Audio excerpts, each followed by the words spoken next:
Welcome to Operation Fishing Freedom. Today, we're going to fish with Harold Klegin, a U.S. Army veteran who served our country during the Vietnam War. Military veterans protect our great nation. Pro angler Jay Garstecki made it his duty to honor our heroes. He wants to share soldier stories. The perfect place to carry out this mission? A fishing boat. Get ready to launch Operation Fishing Freedom. Brought to you by Great Clips.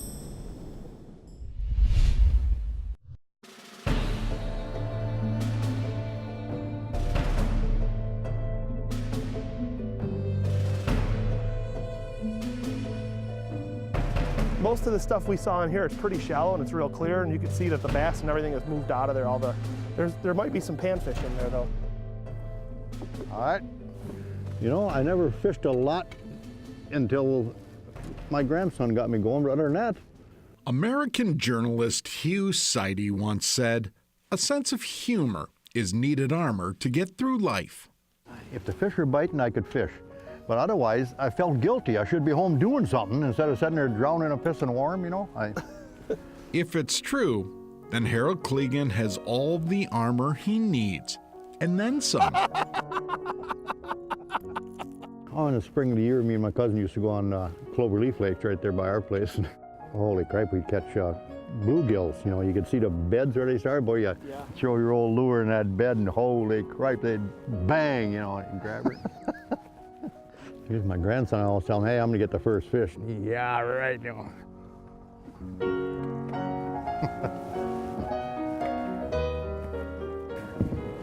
Come here, boy. Oh man. That's a heavy pup. You think it'd be safe if I get in? I'm gonna help you get in right now. Why? No, I don't want no help. No? I'm only 71 years old. Come on.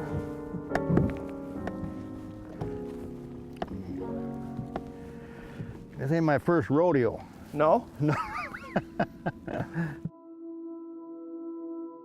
I like fishing if they're really biting. I always said I'm luckier than the son of a bean. I can get out there and.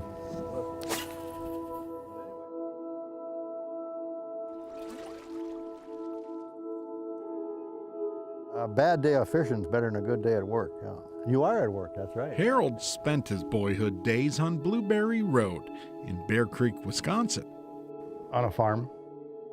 Yeah, and I wasn't any different than any Amish.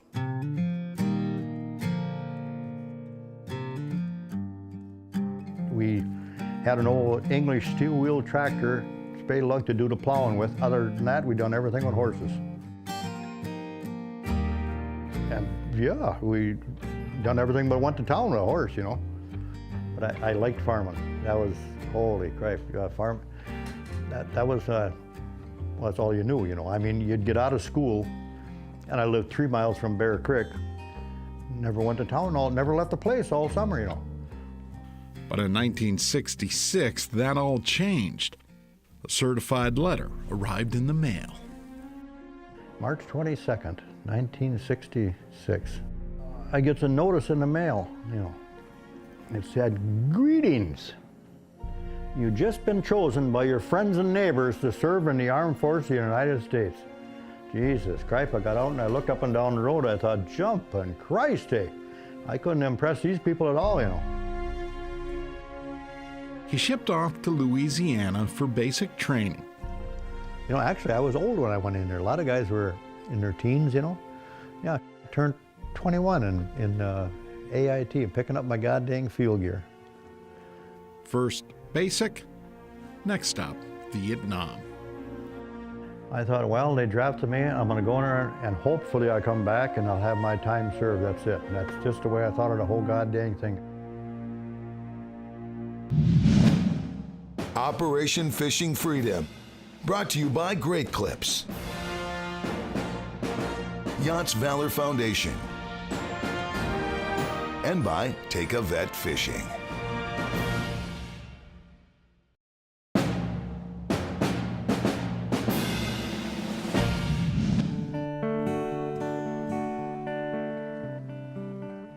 It's a quiet day on the water alongside veteran Harold Klegin. Talk about being in Vietnam. And there's one thing, you know, I just can't remember at all, and you do it every day. Like taking a crap, I can't remember. I mean, I didn't hold it for a year, I know that. But well, I tell you, these fish in here, I think somebody feeds them. How deep are we here?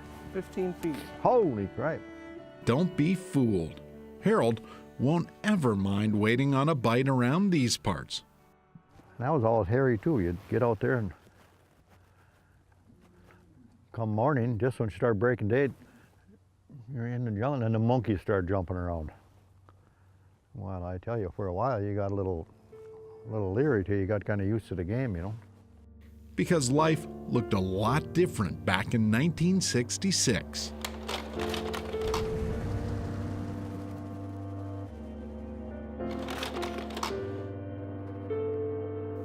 After basic training, Harold ended up in Vietnam, a soldier in the Army's 1st Battalion, 21st Infantry. When you're every day, you move just about. Sometimes you're lucky enough to stay there a couple days in a spot. You know, there wasn't such a thing as a front line. You just kind of circled up like a goddamn old pioneers did with their wagons, you know, kind of made a circle for them. The life of a soldier was nothing like days back on the family's farm. I think on the way the hell up there, I had to be road guard that day, I think. Put that strap around your shoulder, you know. And here's Harold in his new uniform. That's right. Why? I don't know how to tie a tie. Well, that's an infantry ribbon. Okay. And that there one, that color one, that's a French protege. Right, This right is? there. Yeah. And then I got my blue spaders up in the front. That's the 1st Battalion, 26th Infantry. And this is your Bronze Star. Yeah, that's, Heroism, right? yeah.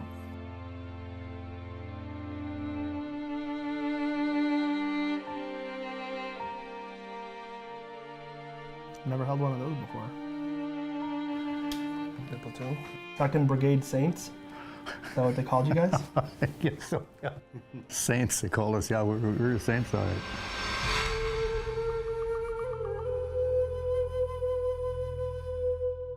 Harold spent 90 days in Vietnam before he became part of what was known as Operation Junction City.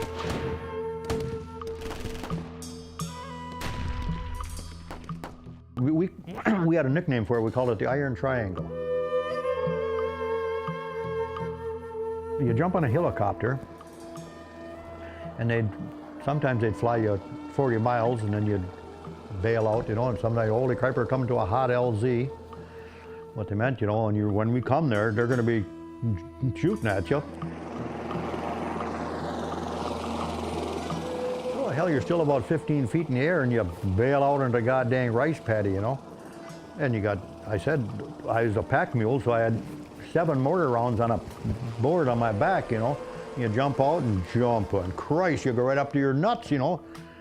And then try to wiggle out of that and hear people shooting at you, you know. Jeepers, Christ. Well, when you first started, sure, you get in a little firefight here and there, you know, but it was nothing really big. But I don't know, then as we got them crowded in a little closer, yeah, they got a little ornery, you know. The battle became one of the largest air mobile assaults. The goal, destroyed Viet Cong bases and military headquarters. The Wisconsin farm boy found himself right in the middle of war.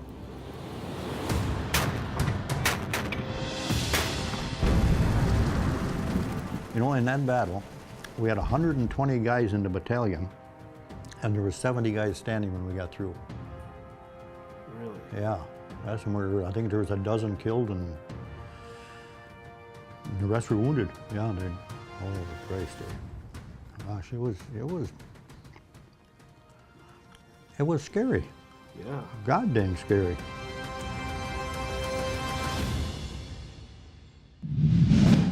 Operation Fishing Freedom, brought to you by Great Clips, Optima Batteries, and by Recon Boats. If you're a U.S. military veteran living in Illinois, Wisconsin, the UP of Michigan, or Minnesota, Log on to takeavetfishing.org and look for an event near you.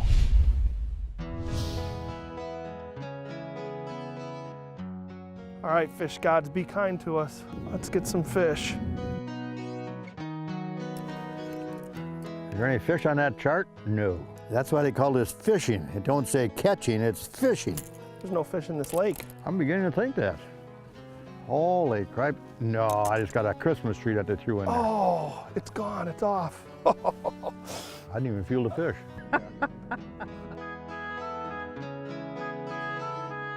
Well, I wonder if I'd have put a different color on. You think, well, you got white on, that didn't do a thing, did it?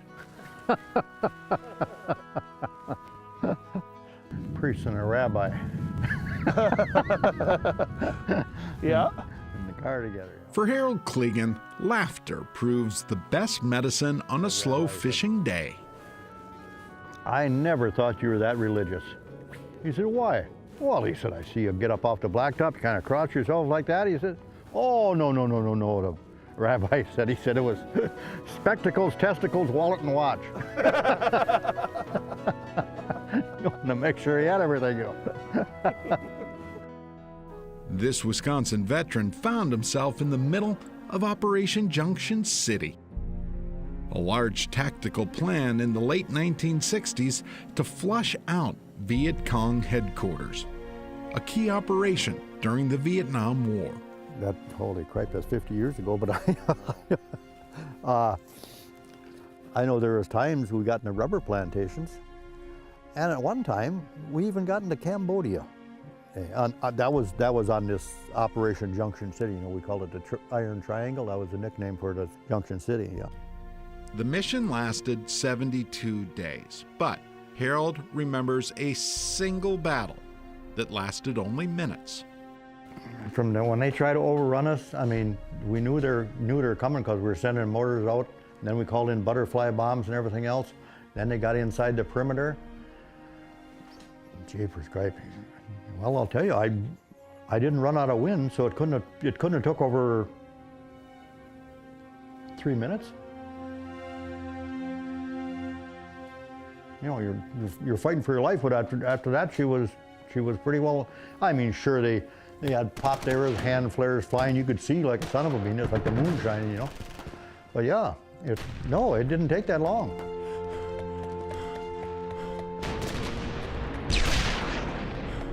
She was held for a while.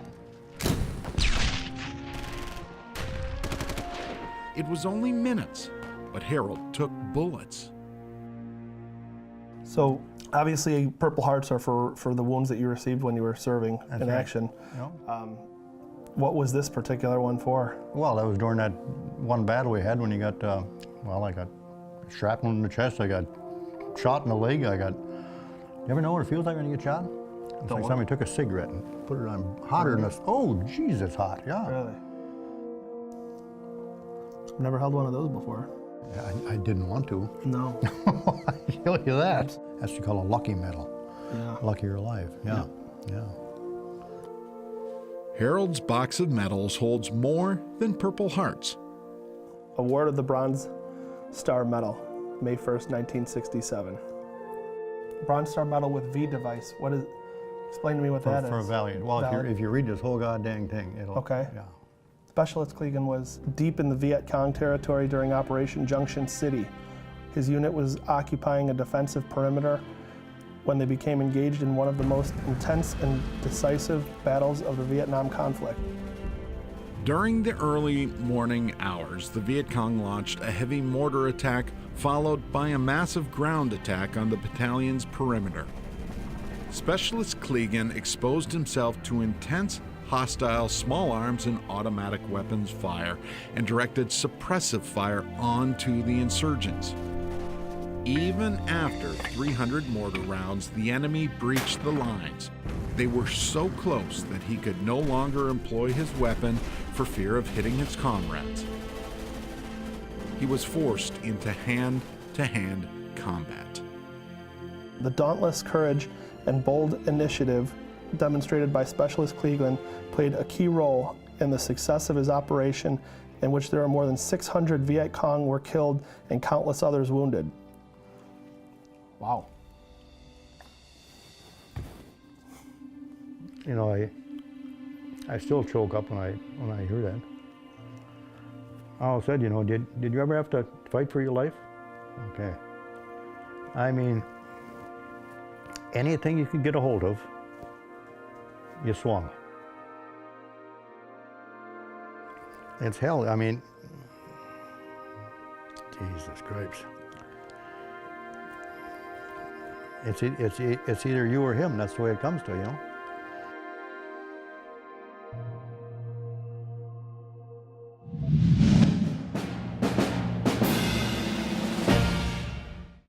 If you'd like to nominate a vet to see in a future episode, please log on to our website, operationfishingfreedom.com, click on the nominate button, and tell us a little bit about the veteran that you'd like to see in an upcoming episode. Operation Fishing Freedom is brought to you by the Sparta Project, fishwithme.net, and by Temple Bay Lodge.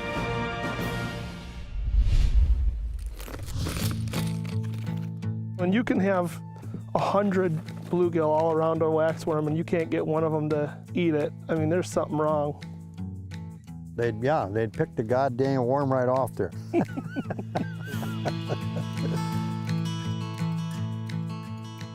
Oh, you got one, Harold. I don't think so. I got that same goddamn snag, I think. Oh, this is frustrating. Tough days on the water do not bother Harold Klegin one bit. A bad day of fishing is better than a good day at work. I always tell everybody, see, did you catch any fish? I said, I caught 2 mermaids and 1 schmelt. You know something, boys? I think we're going to have a video here. I think it's a bass. Wow. Hey, that's a nice rock bass. That's a rock bass, That's a exactly. rock bass. Yeah, It's the biggest fish of the day, Harold. that is.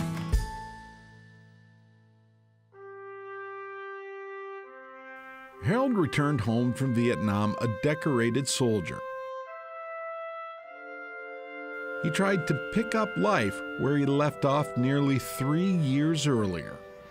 Got off the goddamn plane in Oakland, California. The first thing I done is I got down in a prone, but like I do in a push-up, and I kissed the blacktop. It was different coming back, though. I mean, slept in your own bed, get a drink of water when you wanted to. Even after war, Harold still remembers to laugh. I always said, you know, if a guy didn't have a sense of humor, she'd be a goddamn long life, wouldn't it? Yeah, you got to have. Like I said, this is fishing, it ain't catching.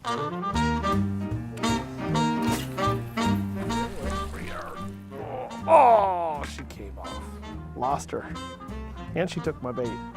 You did have one. Oh, yeah, I I had see one. your old line bend down. Oh, but yeah, that was good. That was a good one. You don't think that's not a rock bass, do you? Yeah, no, that one was a muskie. Jesus Christ, now tell me a Western, huh? On these oak trees, I think we throw her up on the shore, we have a better chance catching a squirrel, wouldn't I? Holy grape, he's got another one. This is sad, sad, sad day of fishing. There we go, there's a fish. Look at that. Look at that. That's the same one I caught before. This is way bigger than yours. You think so? Look at the size of this bad boy. I see that. Let me get my line in the water. Well, things could be worse, Harold. We It could could. be catching nothing like we did all morning. That could be. I gotta give you credit for one thing, boy. You're a persistent bastard, I'll tell you. I think we don't all drink, because holy Christ, would have been a hilarious day, wouldn't it? All the fishing fun aside, Harold admits he will not ever forget those 3 years in Vietnam. Yeah, Christ. She was hell, you know, but all about the goddamn hell. The most things, maybe it's a good thing. You always think about the good times you had, you know. Yeah, you try to anyway, I guess, yeah. Okay, so I suppose some of these guys are just post-dramatic, something they probably, you know, a lot of the bad stuff always comes back to them, but, oh, Mia does too now and then, but yeah, a lot of times if we get together, we just kind of laugh with each other, you know. Hey, my God, yes, I seen that pole jiggle. There we go. Holy crap. Look at the size of that monster, huh?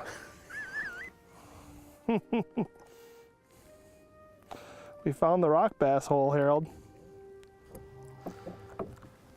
Well, Harold, I had a lot of fun fishing with you today. Yeah, An appreciation for your service to our country and for you doing everything you did for us. I have a little something for you. whoa. I have a fishing rod for you here, a red, white, and blue with the American flag, all the branches of service on here. And if we read right here, it says, in appreciation of your service and sacrifice, Harold Klegin. And there's your name on there. Really? And that's for you, my friend. Wow. And in order to make you look as good as I do, because I know you've been eyeballing this shirt I have, Harold Klegin Operation Fishing Freedom shirt with your name on the back here. And that's for you. So the next time you come out, you're going to look like a professional. No, yeah, if a guy could catch some fish, he'd feel like one too, you know. Unreal. Hey, thanks a lot. God dang it, I never expected anything. Well, I hope you like it. I do. Thank you, Harold. Thanks for your service. And just as importantly, thanks for the laughs. Go through this video, Christ, it'll take you a couple hours just to get the filth out of it. They're a lesson we can all learn from. God, this is fun. I never had so much fun since the pigs ate my baby sister.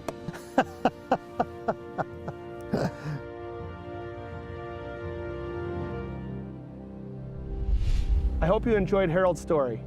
Please support your local VFW halls and American Legion halls because they support our U.S. military veterans.